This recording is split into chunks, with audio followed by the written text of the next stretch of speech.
سرگودھا سے تشریف لائے مبلغ ختم نبوت حضرت مولانا خالد عابد صاحب دامت برکاتہم العالیہ، میں ان کی خدمت میں گزارش ہوں کہ مختصر وقت میں اپنی حاضری پیش فرما کر اپنے والد محترم کی یاد تازہ فرمائیں۔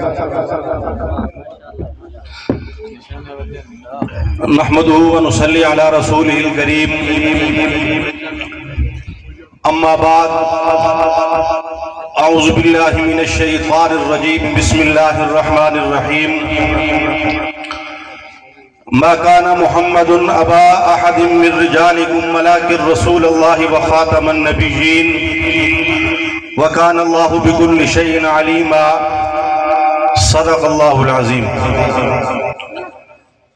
حضرات علماء کرام، قابل صد احترام معزز دوستوں، بزرگوں، عزیز نوجوان ساتھیوں، سب سے پہلے استاذ القرآ محترم جناب قاری اللہ بچایا صاحب دامت برکاتہم العالیہ، دل کی اتھا گہرائیوں سے مبارکباد پیش کرتا ہوں۔ آج کے اس عظیم و شان اصلاحی اجتماع کے انعقاد پر سٹیج کے اوپر بہت سارے حضرات علماء کرام تشریف فرما ہیں۔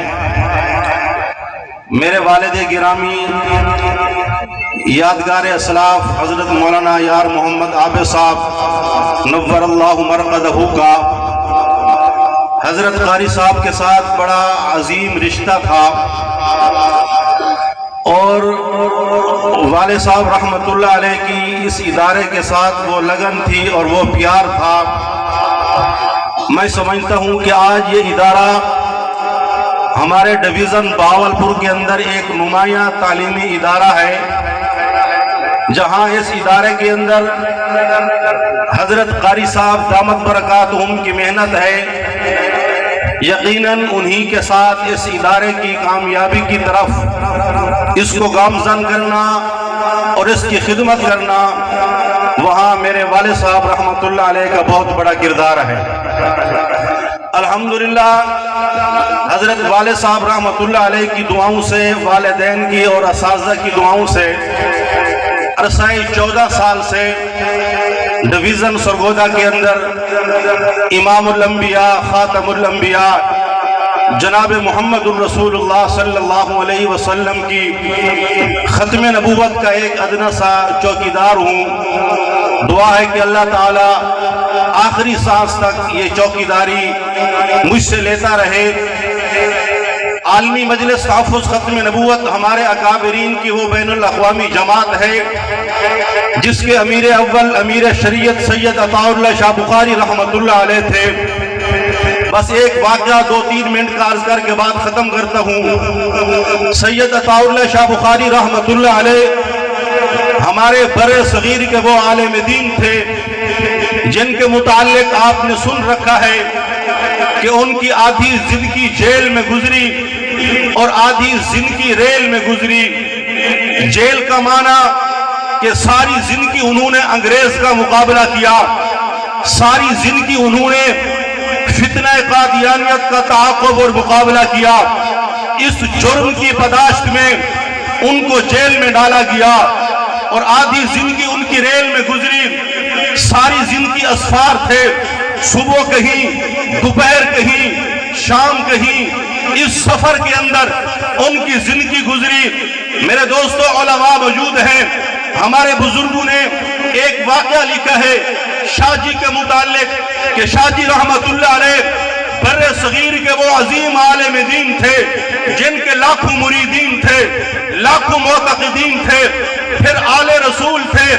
آج ہر مسلمان کی خواہش ہے کہ یا اللہ مجھے ہمت اور توفیق دے، میں حرمین شریفین کی زیارت کر کے آؤں۔ لیکن سید عطا اللہ شاہ بخاری رحمت اللہ علیہ نے ساری زندگی نہ حج کیا نہ عمرہ کیا۔ مریدین نے کہا کہ شاہ جی ہم آپ کے اخراجات برداشت کرتے ہیں، ہم آپ کا سفر برداشت کرتے ہیں، آپ ہمیں بھی لے جائیں حج کے لیے، عمرے کے لیے۔ شاہ جی نے کہا میں نہیں جا سکتا، اصرار بڑھا کہ آپ ہمارے ساتھ چلیں۔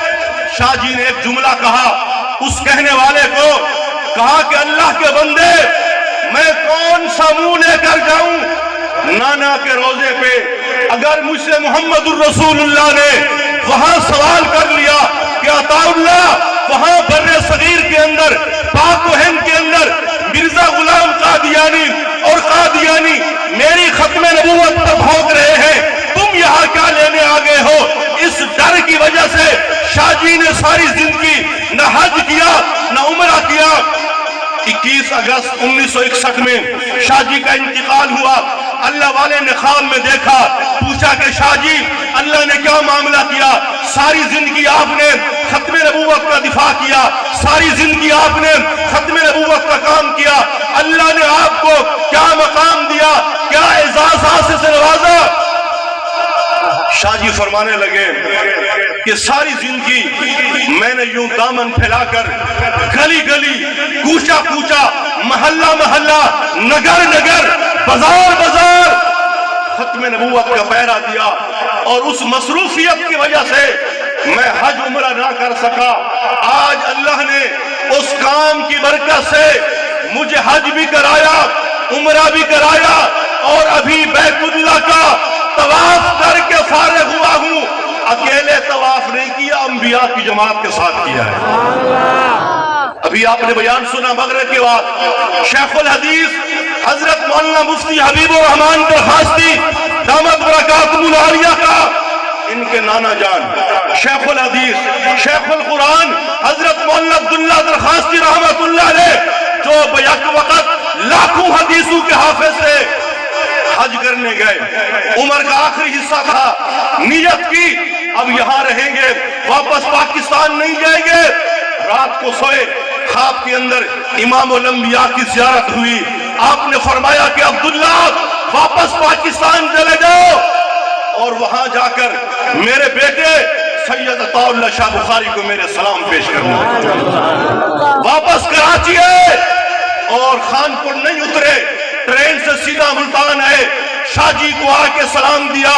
میرے دوستو، آج میں تحدیث میں نعمت کے طور پہ یہ کہنا چاہتا ہوں کہ جب سے پاکستان بنا یا پاکستان سے پہلے بہت بڑے فتنے وجود میں آئے، چاہے وہ مدارس کے خلاف کوئی فتنہ ہو، عظمت صحابہ کے خلاف کوئی فتنہ ہو، دفاع ختم نبوت کے خلاف کوئی فتنہ ہو، اگر ان فتنوں کے خلاف اللہ نے کسی کو قبول کیا ہے، الحمدللہ وہ علماء دیوبند کو قبول کیا ہے۔